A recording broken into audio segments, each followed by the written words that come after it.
ግን የተሰቀለውን ክርስቶስን እንሰብከዋለን። the crucified Christ, not only the suffering የተሰቃየ ብቻ አይደለም የተሰቀለ ultimately ኢየሱስ crucify ሆኗል። አየ የመረጠው መሞቻ መስቀል ነው።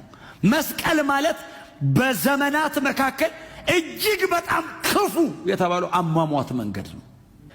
የመስቀል መንገዱ ከሞቱ ይብሳል።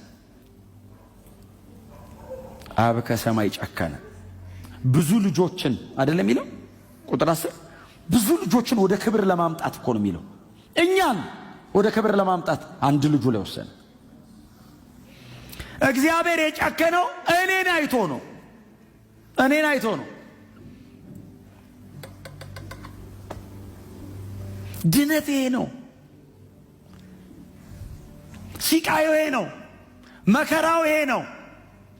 የሮም ነገስታቶች ሲሳለቁበት በፊታቸው አቁመው የአይሁድ ንጉስ ነህን ይሉታል። እሱ እኮ የአይሁድ ንጉስ አይደለም፣ የነገስታት ንጉስ ነው።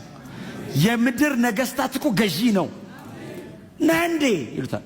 ካህናቶቹ አቁሞ ፊቱ ሊቀ ካህን ተብለው የተጠሩት እሱ እኮ ነው ሊቀ ካህኑ። እኔን ለማዳን ዝቅ አለ። ዝም ያለው ኢየሱስ እኔን ለማዳን መመለስ ይችላል፣ ማጥፋት ይችላል። ሊያግዙት ሲሞክሩ ሰይፋችሁን መልሱ ያለው ሰይፉን የመዘዘውን ሰውዬ ለማዳን ነው። ጆሮ የተቆረጠውን ሰውዬ ጆሮ ለመለጠፍ ብቻ አይደለም፣ ለሱ ሰውዬ ዘላለም ሕይወት ለመስጠት ኢየሱስ እዛ ድረስ መውረድ ነበረበት። እሺ ብሎ ወረደ። ድነት ሳልቬሽን አይ ከጨጓራ መዳን አይደለም ድነት። ጉንፋን ማስለቀቅ አይደለም ድነት። አምላክ ሰው ሆኖ መስቀል ላይ ነው የሞተው። አይ የሆነ የሞተ ሰው አምጥቶ ተጸልዩለት ተነሳ አልተነሳ ይሄ አይደለም ድነት። ሳልቬሽን ከዘላለም ሞት ዳንኩት ነው። አይ ሞት ኢንተራፕት የማያደርገው ሞት የማይበጠብጠው ህይወት የተሰጠኝ ኢየሱስ ሞቶልኝ ነው።